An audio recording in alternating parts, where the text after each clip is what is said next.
Здравейте! Един автобус се вози един леко пинал мъж.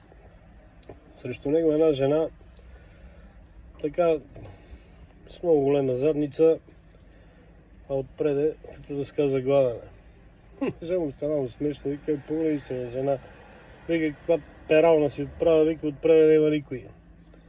Жената се развикала, разсърдила, станал скандал в автобуса, не дам ги разтървали. Обаче след малко нашия взе ги бил така.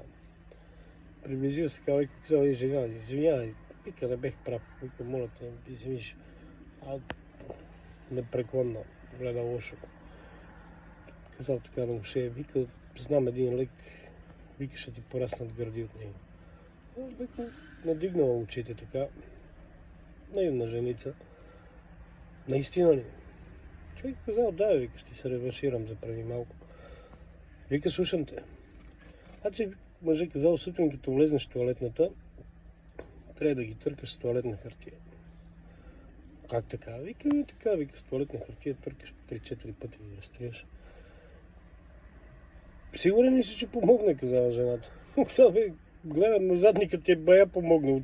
И тук ще стане.